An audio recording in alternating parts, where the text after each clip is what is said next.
Lección número 2 para el 11 de abril del 2015, comenzando el segundo trimestre del 2015 con la segunda lección, el bautismo y las tentaciones, referidas al Señor Jesucristo. Esta es la segunda lección.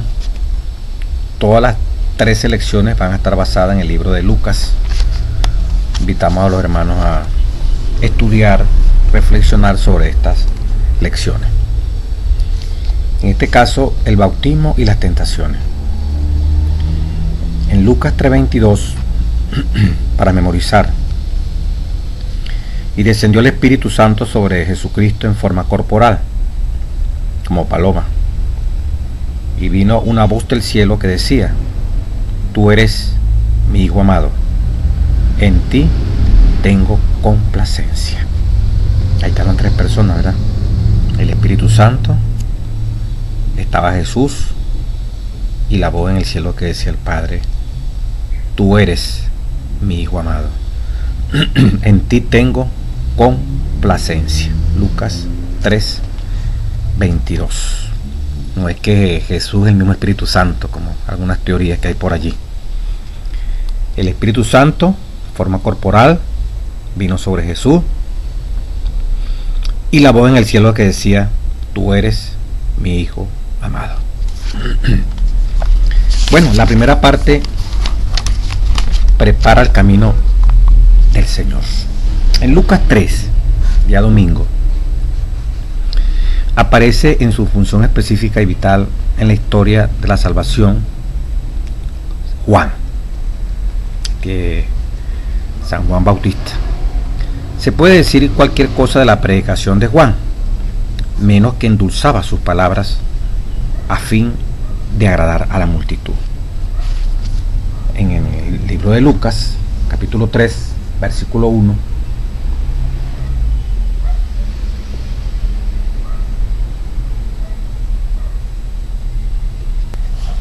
podemos ver, como hace mucho énfasis el folleto en las primeras lecciones, la historicidad que Lucas trata de darle a su narración a través de Teófilo, que es el que escribe. Y teniendo en cuenta, como la primera lección hablaba, Lucas es un gentil, escribe a los gentiles, y es muy cuidadoso de que los hechos que él narra puedan ser comprobados en la historia. Por eso comienza el capítulo 3 de Lucas. En el año 15 del imperio de Tiberio César, mire, Tiberio César, siendo gobernador de Judea, Poncio Pilato, otro dato histórico, 2, y Herodes, tetrarca de Galilea, 3, y su hermano Felipe, tetrarca de Iturea, 4, y de la provincia de Traconite, 5, y Lisanía, tetrarca de Albinia, 6.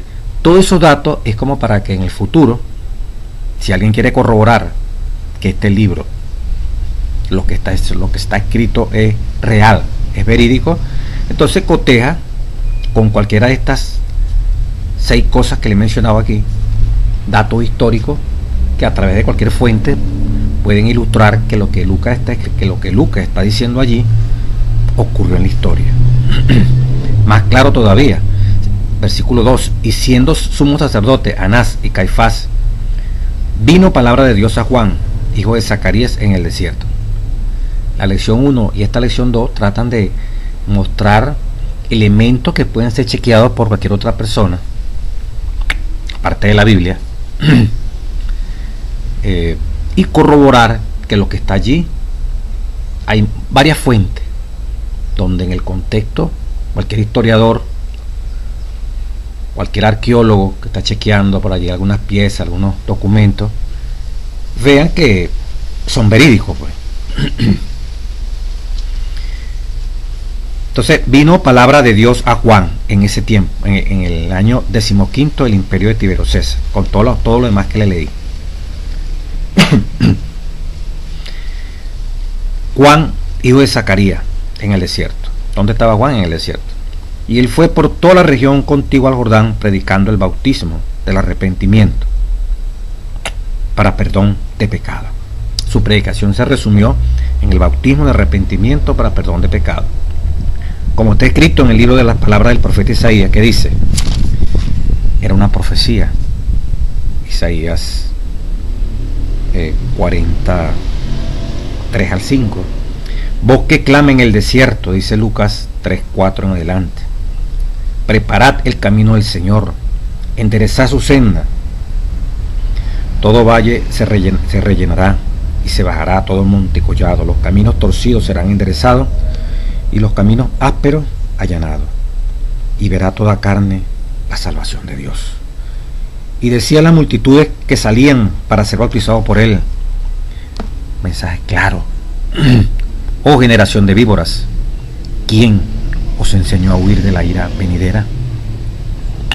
Haced pues frutos dignos de arrepentimiento, y no comencéis a decir dentro de vosotros mismos, tenemos a Abraham por padre, porque os digo que Dios puede levantar hijos a Abraham aún de estas piedras. Y ya también el hacha está puesta a la raíz de los árboles. Por tanto, todo árbol que no da buen fruto se corta y se echa en el fuego. Y la gente le preguntaba diciendo, entonces ¿qué haremos? Y él respondiendo decía, el que tiene 2 túnicas dé al que no tiene, y el que tiene que comer haga lo mismo. Vinieron también unos publicanos para ser bautizados y le dijeron, maestro, ¿qué haremos? Y él le dijo, no exijáis más de lo que os está ordenado. También le preguntaron unos soldados diciendo, ¿y nosotros qué haremos? Preguntaron los soldados. Y le dijo, no hagáis extorsión a nadie, ni calumniéis, y contentaos con vuestro salario. Había mensajes para las multitudes, generación de víboras, quien nos enseñó a huir de la ira venidera, a hacer frutos dignos de arrepentimiento. Y a los judíos, y si ustedes dicen dentro de ustedes mismos que tienen como padre a Abraham, puede levantar hijos de Abraham aún de estas piedras. Gente normal, ¿qué haremos? El que tiene 2 túnicas, dé al que no tiene, y el que tiene que comer, haga lo mismo, déle al que no tiene. Publicanos, vinieron para ser bautizados, versículo 12, capítulo 3 de Lucas. ¿Qué haremos? No exijáis más de lo que está ordenado, cobradores de impuestos, ¿verdad? Soldados, que hoy también lo oían.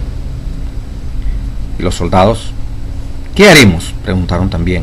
Y él le dijo, no hagáis extorsión a nadie, ni calumniéis, y contentaos con vuestro salario.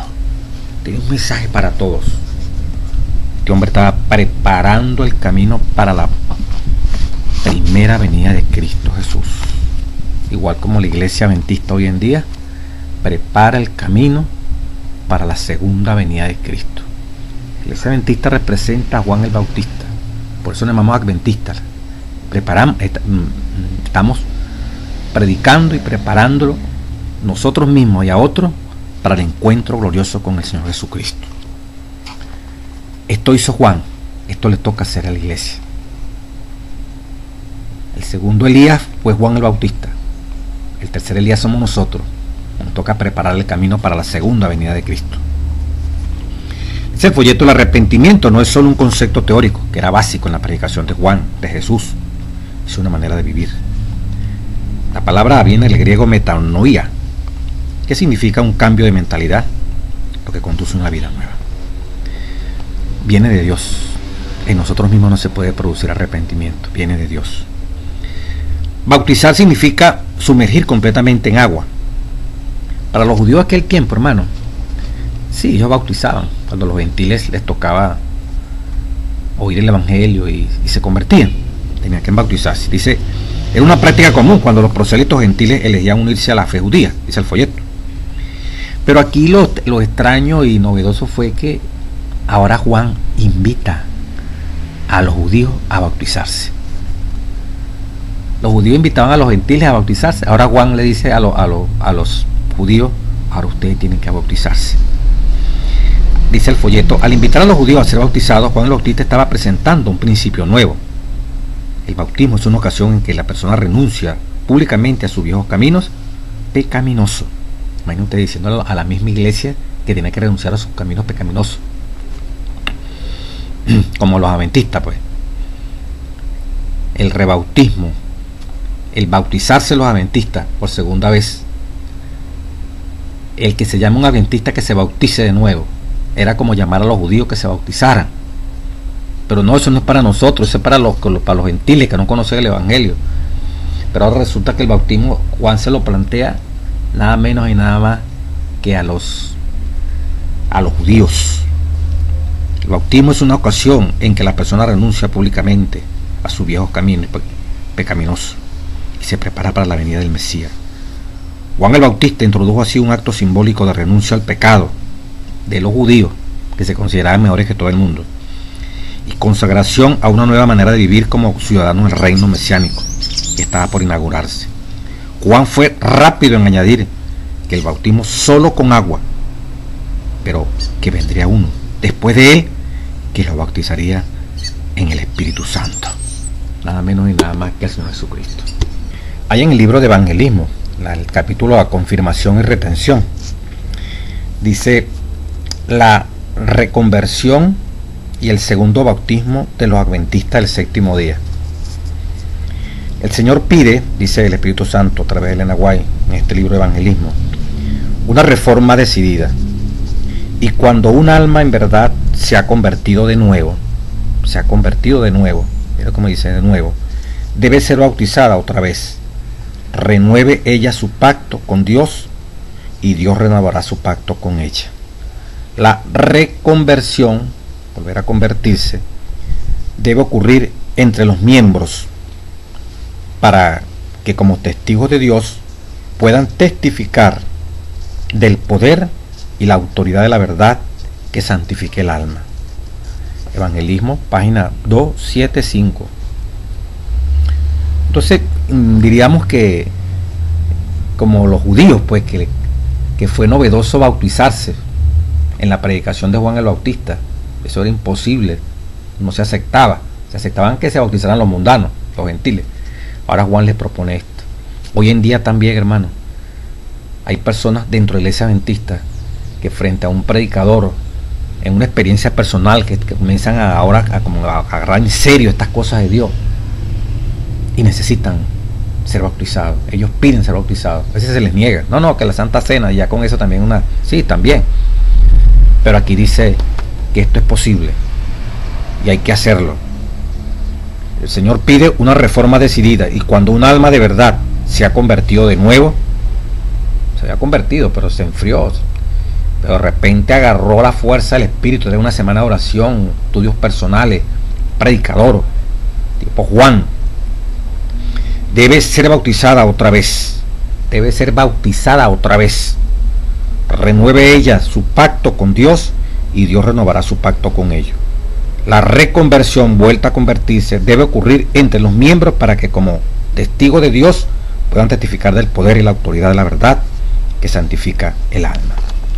O sea que a veces hay mensajes en la vida personal de algún miembro, esta necesidad de volver a reencontrarse con Dios, que ahora sí siento el llamado de Dios poderosamente, quiero convertir, ahora sí me siento convertido. Anteriormente sí, también sentí ese llamado de Dios, pero ahora después de varios años después de cierto tiempo experimento que necesito renovar mi pacto a través del bautismo. Es factible, sí se puede hacer para honra y gloria de nuestro Dios. Bueno, tremendo, ¿verdad? El día lunes, tú eres mi hijo amado. Ahora la confirmación de Jesucristo, ¿verdad? A través del bautizo. Es interesante que reconocer a Jesús como hijo, como Dios, como divino, no fue fácil. En Lucas, dice el folleto 2:41 al 50, leemos la famosa historia de cuando José y María perdieron de vista a Jesús en Jerusalén. Especialmente fascinante la respuesta de Jesús a María cuando ella lo reprende. El versículo 48. La respuesta de Jesús es una afirmación de que era consciente de ser divino. de que era el Hijo de Dios. ¿Por qué me buscáis?, preguntó Jesús. ¿No sabíais que en los negocios de mi Padre me es necesario estar? Ustedes lo sabían. ¿Ustedes por qué me están buscando? Versículo 49 de Lucas 2. Como dice el versículo siguiente, José y María no captaron aquello que las palabras de Jesús implicaban. Para ser justo, ¿cómo podían saberlo? Después de todo, aún los discípulos, después de pasar por años junto a Jesús, no estaban totalmente seguros de quién era Él y lo que Él había de hacer. Sin embargo, cuando Jesús le dice, ¿no sabías que en los negocios de mi Padre me es necesario estar? Ellos sabían, pero perdieron. Podían saber la letra, pero no estaban impregnados con el Espíritu Santo fuertemente en la convicción de que quién era ese muchacho que estaban criando. Y cuando Simeón y cuando Ana le profetizaron que ese era el Salvador. Pasa que uno es tardo para entender las cosas, y así le pasó a María. Y por eso en la parte final del viernes de esta lección dicen algo muy interesante.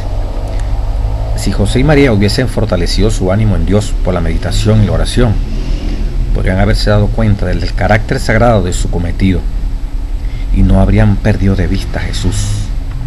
Por la negligencia de un día, de 24 horas, diríamos aquí, perdieron de vista al Salvador, y al hallarlo le costó 3 días de ansiosa búsqueda.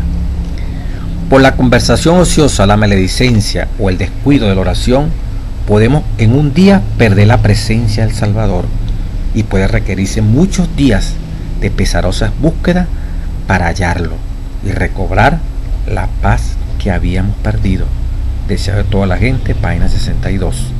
Entonces, José y María perdieron ahí el foco, pues. También dice aquí el folleto, después de la resurrección de Jesús habló con 2 discípulos en el camino de Emmaús. Uno de ellos, al referirse a Jesús,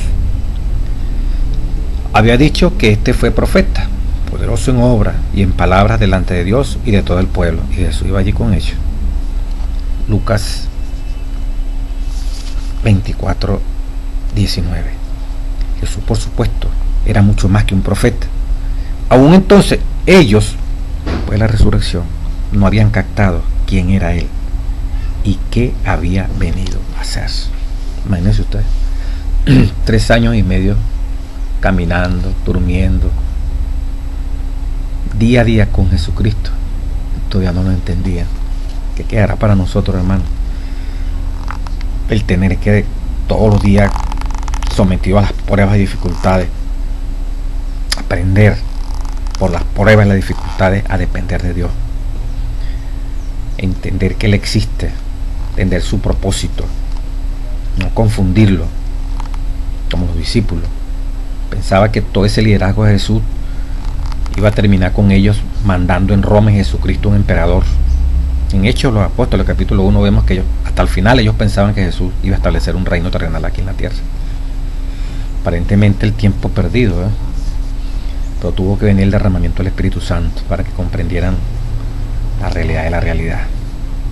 Y sin embargo hicieron cosas maravillosas ganando con Jesús, pero no estaba entronizado como debería ser Jesús en su corazón.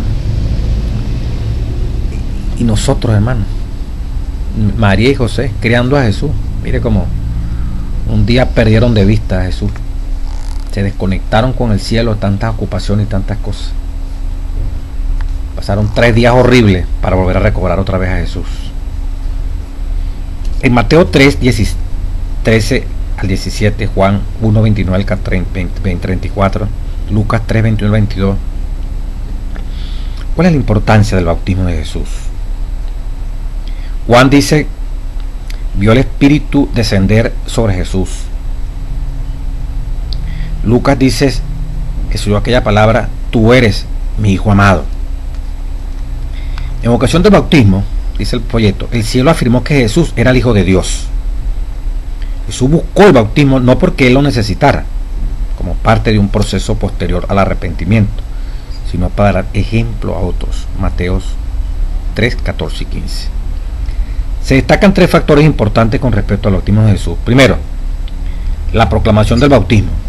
He aquí el Cordero de Dios que quita el pecado del mundo. Juan 1:29. Segundo, el ungimiento del Espíritu Santo para la misión futura. Y tercero, la proclamación celestial de que Jesús es el Hijo de Dios, en quien el Padre tiene complacencia. Tú eres mi Hijo amado, dijo el Padre. Y ahí estaba Jesús. Y como dice aquí, el ungimiento recibió el Espíritu Santo, que es el ungimiento, el Mesías príncipe, como decía en la profecía de Daniel. A las 69 semanas será ungido el Mesías príncipe. Exactamente en la fecha, otoño del 27, Jesús fue bautizado. Y usted y yo tenemos el privilegio también de ser ungidos con el Espíritu Santo. Cuando nos bautizamos, salimos del agua, recibimos el poder del Espíritu Santo, porque nuestros pecados han sido perdonados y comenzamos una vida nueva. Jesús no necesitaba bautizo, pero lo hizo por nosotros. El ejemplo. ¿Qué pecados iban a ser perdonados para Jesús? Pero Dios lo hizo pecado. Y murió como si fuese un pecador, aun cuando no había cometido un solo pecado. Nosotros sí necesitamos, mientras no conocíamos esta cosa, el bautizo. E inclusive, hasta como lo decíamos en la lección anterior, en la parte anterior, si hay necesidad de un rebautismo porque experimentamos una nueva conversión, hay que hacerlo. No solo de pan. Vemos entonces en estas dos primeras lecciones cómo Dios fue preparando el camino a través de Juan. Lucas lo confirma históricamente, hasta que Jesucristo se le delante del público. Por eso el bautismo siempre debe ser público en la medida que se pueda. No puede ser el pastor, el anciano autorizado con el que se va a bautizar. Tienen que haber otras personas, testificar públicamente de que la persona es hija de Dios, recibe el Espíritu Santo. Jesús testificó públicamente. El cielo declaró: este es mi Hijo amado, el Padre. Ahí estaba Jesucristo, y el Espíritu Santo en forma de paloma descendió sobre él. Una vez ocurrido esto, como dice la revelación, martes 7 de abril, y Jesús, lleno del Espíritu Santo, fue llevado por el Espíritu al desierto por 40 días y era tentado por el diablo, dice Lucas 4:1-2. Quiero leer un poquito aquí el deseo de toda la gente, algo de esta experiencia. En el capítulo 12, el deseo de toda la gente, la tentación, dice: cuando Jesús fue llevado al desierto para ser tentado, fue llevado por el Espíritu de Dios. Él no invitó a la tentación. Dice que el Espíritu Santo lo llevó. Para aquellos que dicen que no, el Espíritu Santo es el mismo Cristo. No, el Espíritu Santo llevó a Cristo. Dos personas diferentes. Él no invitó a la tentación. Fue al desierto para estar solo, para contemplar su misión y su obra.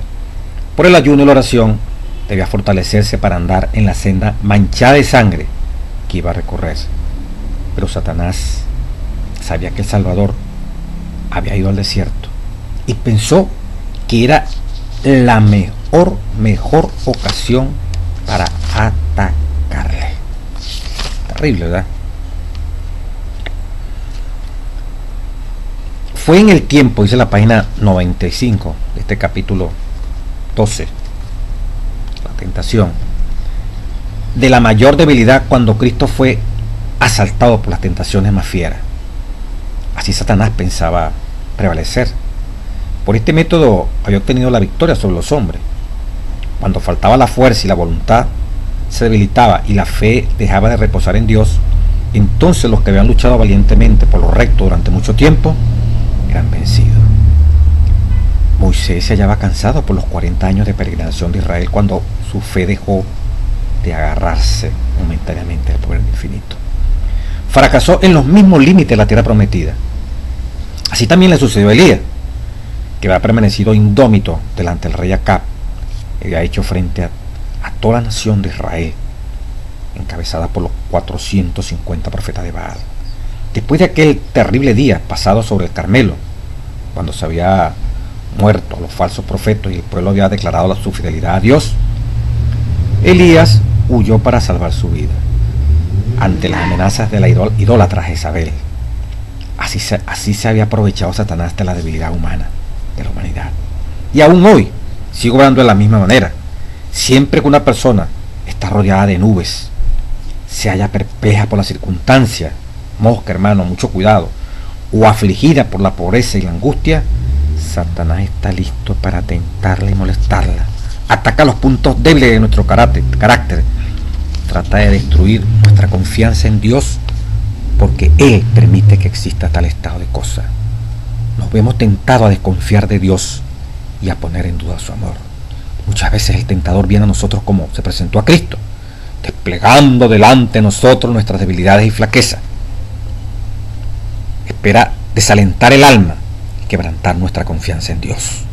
Entonces está seguro de su presa. Si nosotros hiciéramos frente como lo hizo Jesús, evitaríamos muchas derrotas. Parlamentando con el enemigo, le damos ventajas. Dice la página 93, en el mismo capítulo 12. Como en contestación a las oraciones del Salvador, después de 40 días estar ayunando, dice, durante 40 días ayunó y oró, débil y demacrado por el hambre, macilento y agotado por la agonía mental. Desfigurado era su aspecto más que de cualquier hombre, y su forma más que la de los hijos de Adán. Entonces vio Satanás su oportunidad, pensó que podría vencer a Cristo. Como en contestación a las oraciones del Salvador, se le presentó un ser que parecía un ángel del cielo. Aseveró haber sido comisionado por Dios para declarar que el ayuno de Cristo había terminado. Imagínese usted el engaño. Así como Dios había enviado un ángel para detener la mano de Abraham a fin de que no sacrificase a Isaac, así también, satisfecho con la buena disposición de Cristo para entrar por la senda manchada de sangre, el Padre había enviado un ángel para librarlo. Eso es lo que estaba haciendo creer Satanás. Tal era el mensaje traído a Jesús. El Salvador se hallaba debilitado por el hambre y deseaba con vehemencia alimento, cuando Satanás se le apareció repentinamente, señalando las piedras que estaban esparcidas por el desierto y que tenían la apariencia de panes. El tentador le dijo: si eres el Hijo de Dios, di que estas piedras se conviertan en pan. Aunque se presentó como ángel de luz, delataba su carácter estas primeras palabras: si eres el Hijo de Dios. Si Jesús hubiese hecho lo que Satanás sugería, había aceptado la duda. El tentador se proponía derrotar a Cristo de la misma manera en que había tenido tanto éxito con la especie humana en el principio. Cuán arteramente se había acercado Satanás a Eva en el árbol, con que Dios ha dicho: no comáis de todo árbol. Entonces, mire, el demonio, hermano, no escatime esfuerzos para destruirnos, y así lo hizo con Jesús. Se le acercó en momentos más difíciles y críticos allí de Jesús, y fue una batalla, dice el folleto aquí, importante entre Cristo y Satanás. En la gran controversia trabada desde la rebelión Lucifer en el cielo, en el desierto, cuando el Salvador estaba debilitado por haber pasado los 40 días sin comer, y el camino por delante parecía sombrío y fatigoso, Satanás asumió el comando de su ataque contra Jesús. Satanás vio que debía vencer o ser vencido. Los resultados del conflicto significaban demasiado para ser confiados a sus ángeles confederados. Él mismo debería ir a la guerra, decía toda la gente, página 91. Nota que lo que Satanás le dijo: si eres el Hijo de Dios. ¿Qué estaba tratando de hacer Satanás en este momento que reflejaba lo que había intentado hacer en el cielo? Que Jesús desconfiara de Dios, igual como él quiso hacer que los ángeles desconfiaran de Dios, como él desconfió también allá de Dios en el cielo. Pero si acababa de el cielo decir, el Padre decir: este es mi Hijo amado, tú eres mi Hijo amado, ahora viene este ser a tratar de insinuarle a Jesús: si tú eres el Hijo de Dios. Está loco, chico, vas a pensar que eso se le va a olvidar lo que le dijo su padre, pero así es él. Usted puede estar hoy muy convencido de algo y a la ratico se la pone el Satanás a ver si es verdad que usted estuvo convencido, porque él no cree, él no es capaz de penetrar en las afirmaciones, en la escritura que el Espíritu Santo hace en tu vida y en mi vida, como las cosas son grabadas. Ya no puedes leer la mente. Por eso queda atónito al ver que presenta la tentación. Y tú y yo, en el nombre del Padre, del Hijo y del Espíritu Santo, somos más que vencedores. Entonces Jesús le dijo: no solo de pan vivirá el hombre. Convierte las piedras en pan. No, chicos, no solo de pan vivirá el hombre vivirá de toda palabra que sale de la boca de Dios. Jesús contestó con la Biblia. Respondió con la Biblia. Satanás quedó derrotado en esa primera tentación. Pero el propósito era que Cristo dudara, igual como Eva y Adán fallaron por el apetito. Aquí también estaba planteado lo mismo. Y dice el Espíritu Profecía, mire, cuando uno se acostumbra a ser temperante, a vencer en cuanto al apetito, uno va desarrollando cualidades que el cielo permite para vencer todas las demás tentaciones. Cristo tuvo que ayunar 40 días para enfrentar esa tentación, esa primera tentación. Satanás fue con todos los hierros, no delegó esta responsabilidad, como leímos anteriormente, a ángeles. Él mismo fue. Y sabía que el apetito era la debilidad más fuerte en el ser humano. Y Satanás se la jugó completa con Jesucristo. Si Jesucristo vencía en esa primera tentación, el éxito estaba prácticamente asegurado. Y lo demostró. Las otras dos tentaciones que vinieron fueron victorias para Cristo Jesús. La segunda tentación: si me adorares, dice la lección. Lucas 4:5 dice la palabra al 8. Y le llevó el diablo a un monte a Jesús y le mostró en un momento todos los reinos de la tierra, todos los gobiernos de la tierra. Y le dijo el diablo: a ti te daré toda esta potestad y la gloria de ellos, porque a mí me ha sido entregada, y a quien quiero lo doy. Condición: si tú, versículo 7 de Lucas 4, postrado me adorares, todos serán tuyos. Pero todos estos gobiernos terrenales, hermanos, Satanás está allí al frente para dirigirlos. Salvo hombres que sean cristianos que estén al frente de un gobierno, pero no los hay. Satanás se considera dueño de todos estos presidentes del mundo, el emperador de este mundo, a través de todos esos súbditos, títeres que tiene en el planeta. Entonces Satanás, en su deseo de ser el gobernador de este mundo, le ofrece a Jesucristo todos los reinos con el propósito de que se le adore a él. Si postrado me adorares, todos estos serán tuyos. La fuente de Jesús le responde: vete de mí, Satanás, porque escrito está: al Señor tu Dios adorarás y a él solo servirás. Una pretensión falsa. Satanás domina a través de todos estos gobiernos en la medida que esos gobiernos le permiten ser gobernador. Él pretendió, una vez que Adán cayó, como dice este mismo capítulo 12, apoderarse del mundo. Es el príncipe de este mundo. La mayoría está con él. Pero Cristo dijo: no todo está perdido. Los hombres pueden ser rescatados del dominio de Satanás.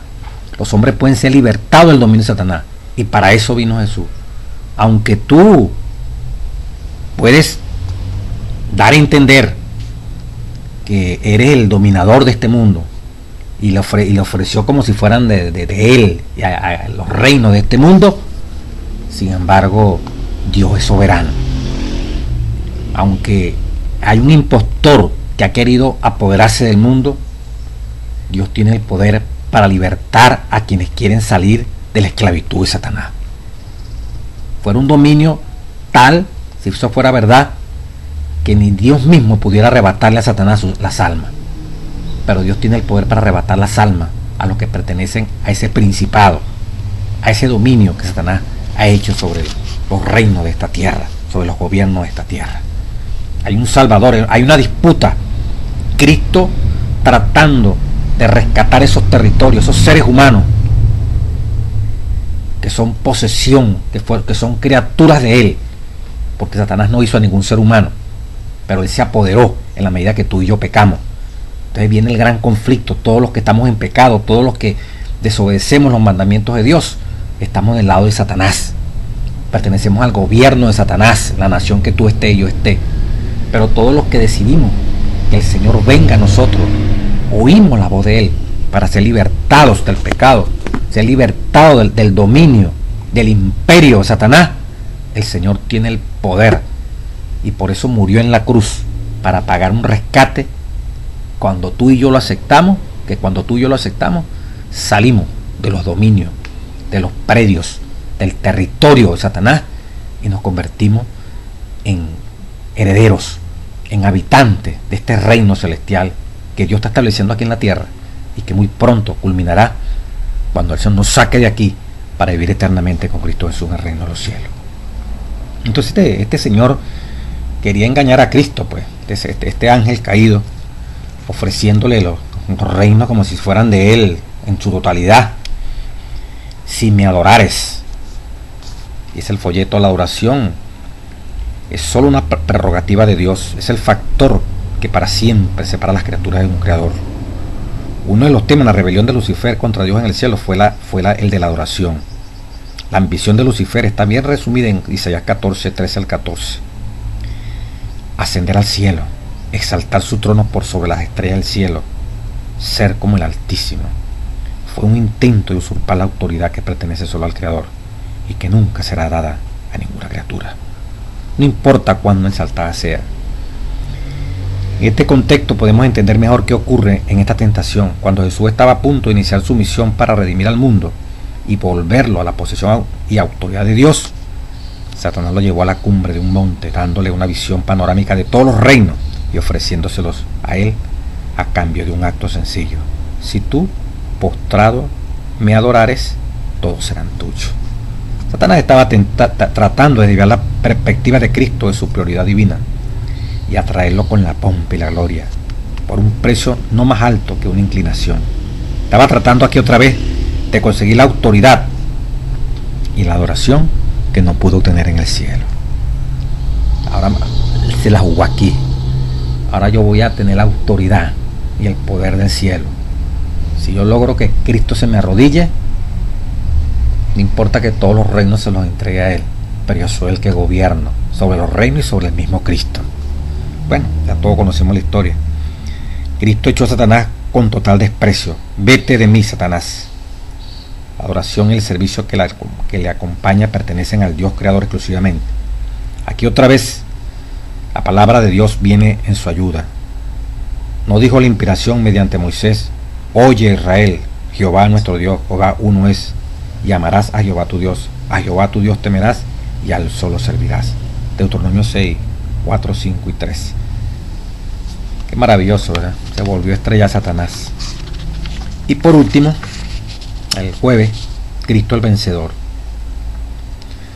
Lucas y Mateo invierten el orden de la segunda y la tercera tentación.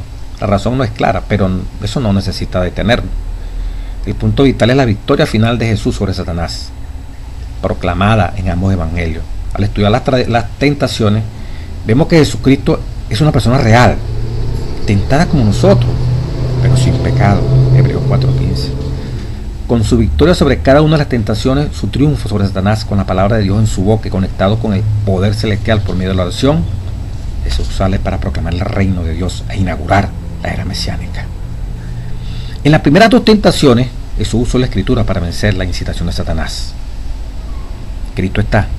Ahora en la tercera, Satanás cita la escritura para probar si Jesús realmente toma en serio la palabra de Dios.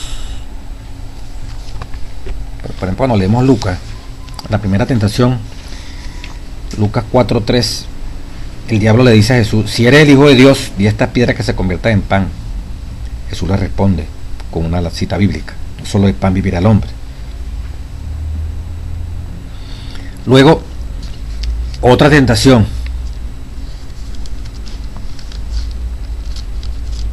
Le llevó a Jerusalén y le puso sobre un pináculo del templo y le dijo: si eres el Hijo de Dios, échate de aquí para abajo, porque Cristo está, a sus ángeles mandará cerca de ti que te guarden. Mira, aquí utiliza Satanás la Sagrada Escritura. En la otra tentación, sería la segunda aquí en Lucas, le llegó el diablo a un alto monte y le mostró en un momento todos los reinos de la tierra. Y le dijo el diablo: a ti te daré toda esta potestad. Primero le ofreció el pan, las piedras que las convirtiera en pan, luego todos los reinos. Solamente si tú te postras. Jesús le responde: al Señor tu Dios adorarás, vete. Responde con la Biblia. Y en la cuando lo colocan en el pináculo del templo a Jesús, ahora es Satanás quien saca la Biblia. Bueno, ya tú me sacó la Biblia 2 veces, ahora yo la voy a sacar en la tercera tentación que aparece aquí en Lucas, el pináculo del templo. Y claro, Jesucristo lo derrota completamente. En versículo 12 dice: respondió Jesús, le dijo: dicho está, responde otra vez con la Biblia, no tentarás al Señor tu Dios. Cuando el diablo hubo acabado toda tentación, se apartó de él por un tiempo. No era que se iba a apartar para siempre. Satanás lleva a Jesús al pináculo del templo en Jerusalén, al lugar más sagrado de la historia judía, la ciudad de Sión, al templo donde habita entre su pueblo. Llega a ser el sitio para la confrontación de Satanás con Jesús. Si eres hijo de Dios, es otra vez la introducción. Observa lo que dice Satanás. Si Dios es realmente tu Padre, si verdaderamente Él planeó tu misión, arrójate sobre el pináculo y asegúrate de una vez por todas. Seguramente, si eso es cierto, Dios no dejará que te lastime. Luego cita la Escritura: a sus ángeles mandará cerca de ti para que te guarden. Satanás conoce las Escrituras, pero las interpreta mal. Su táctica es llevar a Jesús. Fíjese, todo hermano que tuerce un versículo lo interpreta mal, de una manera con alevosía, con predisposición, para engañar, es un instrumento perfecto del diablo. Así fue como el diablo quiso hacer con Jesús. En esta tentación hay algo interesante. Quiero compartirle en algo que dice aquí la palabra de Dios. Capítulo 13 del mismo deseo de toda la gente. Dice: el diablo le pasa a la santa ciudad y le pone sobre las almenas del templo. Capítulo 13, la victoria, el deseo de toda la gente. Si eres el Hijo de Dios, échate abajo. Bueno, Satanás supone ahora que ha hecho frente a Jesús en su propio terreno. El astuto enemigo le presenta palabras procedentes de la boca de Dios. Le cita la Biblia, ¿ves? No lo había hecho antes. Cristo se le había sacado ya la Biblia en las tentaciones anteriores. Se da todavía por un ángel de luz y evidencia conocer las Escrituras y comprender su significado. Como Jesús empleó antes la palabra de Dios para sostener su fe, el tentador usa la palabra de Dios ahora para apoyar su engaño. Mira la diferencia, ¿verdad? Cristo la usa para sostener su fe y este la usa para apoyar su engaño. Pretende haber estado tan solo probando la fidelidad de Jesús y elogia su firmeza. Como el Salvador había manifestado confianza en Dios, Satanás le insta a dar otra prueba de su fe. Bueno, tú confías tanto en Dios sacándome la Biblia, ahora te voy a sacar la Biblia a ver si realmente tú crees en la Biblia. Aquí hay un interesante, página 100 en compaginación de este libro, pero el capítulo 13, la victoria. Pero otra vez la tentación va precedida de la insinuación de desconfianza. Si eres hijo de Dios. ¿Usted cree que Cristo podía sentirse tentado a responderle: si soy el Hijo de Dios? Vuelvo a repetir, ¿usted cree que Cristo podría haberse sentido tentado a decirle: si soy el Hijo de Dios? Si lo hubiera hecho, ¿pecaría? ¿No pecaría? Miren lo que dice aquí. Cristo se sintió tentado a contestar al sí. Se sintió tentado. Pero el sentirse tentado no es lo mismo que ceder a la tentación. No le contestó que sí, pero pasó por la cabeza contestarle que sí. Cristo se sintió tentado a contestar al sí, pero se abstuvo de la menor negación, aceptación de la duda. No podía hacer peligrar su vida a fin de dar prueba a Satanás. El tentador pensaba aprovechar la humanidad de Cristo e incitarle a la presunción. Pero aunque Satanás puede instar, no puede obligar a pecar. Dijo pues a Jesús: échate abajo, sabiendo que no podía arrojarle porque Dios interpondría para librarle. Ni podía obligar a Jesús a arrojarse. A menos que Cristo cediese a la tentación, no podía ser vencido. Ni aún todo el poder de la tierra o del infierno podía obligarle a aceptar un ápice de la voluntad de su Padre. A menos que Cristo cediese a la tentación, no podía ser vencido. Ni aún todo el poder de la tierra o del infinito podía obligarle a apartarse de un ápice de la voluntad de su Padre. Lo mismo te pasa a ti y a mí. Ningún poder, nada infernal puede obligarnos a apartarnos de la voluntad de Dios. Siempre una decisión de nosotros. Siempre habrá poder del cielo para ti y para mí para ser más que vencedor. El tentador, sigue diciendo, no puede nunca obligarnos a hacer lo malo. No puede dominar nuestra mente a menos que le entreguemos en su dirección. La voluntad debe consentir y la fe abandonar su confianza en Cristo antes que Satanás pueda ejercer su poder sobre nosotros. La voluntad debe consentir. Usted y yo consentimos en pecar. Y la fe abandona su confianza en Cristo. Dejamos de tener confianza en Cristo. Ahí sí viene la crisis. Antes que Satanás pueda ejercer su poder sobre nosotros. Tienen que pasarse esas dos cosas. Decididos a aceptar la tentación y perder la confianza en Cristo. Pero todo deseo pecaminoso que acariciamos le da un punto de apoyo. Todo detalle que dejemos de alcanzar, todo detalle en que dejamos de alcanzar la norma divina es una prueba abierta por la cual Él puede entrar para tentarnos y destruirnos. Y todo fracaso o derrota de nuestra parte le da ocasión de vituperar a Cristo. Tremendo, ¿verdad? Pero la fe no va en ningún sentido unida a la presunción. Solo el que tenga verdadera fe se halla seguro contra la presunción. Porque la presunción es la falsificación satánica de la fe. La fe se aferra a las promesas de Dios y produce la obediencia. La presunción también se aferra a las promesas, pero las usa como Satanás para disculpar la transgresión. Lo que Satanás pretendía hacer con Cristo, pues. Presumir, que Cristo presumiera. Si era el Hijo de Dios, bueno, lánzate, pues. Estaba equivocado el demonio, ¿verdad? Dice, Satanás lleva a Jesús al pináculo del templo de Jerusalén, al lugar más sagrado de la historia de los judíos. Satanás conoce la escritura, pero la interpreta mal. Su táctica es llevar a Jesús a poner a Dios en prueba. Dios realmente prometió la protección de sus ángeles, pero solo en el contexto de hacer su voluntad, como lo fue en el caso de Daniel y su compañero. Jesús responde a Satanás otra vez usando las escrituras, declarando que no nos corresponde poner a prueba a Dios. Nuestro deber es entregarnos a la voluntad de Dios y dejar que Él haga el resto. Nota 4 enseñanzas bíblicas principales en la tentación. Ninguno está libre de las tentaciones. Cristo fue tentado, no vamos a ser nosotros tentados. Segundo, cuando Dios permite que seamos tentados, también provee la gracia y el poder para vencer.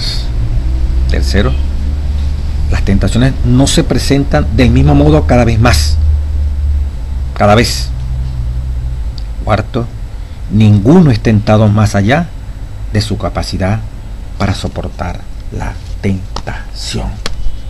Y repito, la única manera que nosotros cedamos o que Satanás nos logre vencer en una prueba es que nosotros consintamos en aceptar la propuesta del demonio en la mente, y finalmente, cuando en la mente eso se va agarrando fuerza, se va perdiendo la confianza en Jesús.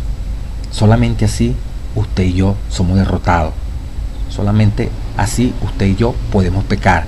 Satanás no puede obligar a nadie a pecar. Ningún poder por debajo del cielo, por debajo de Dios, puede obligarte a ti y a mí a ceder a la tentación. Es un asunto de nosotros el acceder libremente, voluntariamente, por conveniencia, por cualquier razón humana que encontremos como excusa. Es un acto de nosotros el ceder a la tentación. Pero se ha provisto poder, se ha provisto ayuda infinita para que nadie ni nada te separe a ti del amor de Cristo Jesús, como decía el apóstol Pablo. Romanos 8:37 al 39. Antes, en todas estas cosas somos más que vencedores por medio de aquel que nos amó. Por lo cual, estoy seguro de que ni la muerte, ni la vida, ni ángeles, ni principados, ni potestades, ni lo presente, ni lo porvenir, ni lo alto, ni lo profundo, ni ninguna otra cosa creada nos podrá separar del amor de Dios que es en Cristo Jesús, que es en Cristo Jesús, Señor nuestro. Dios nos bendiga, hermano. Dios nos guarde.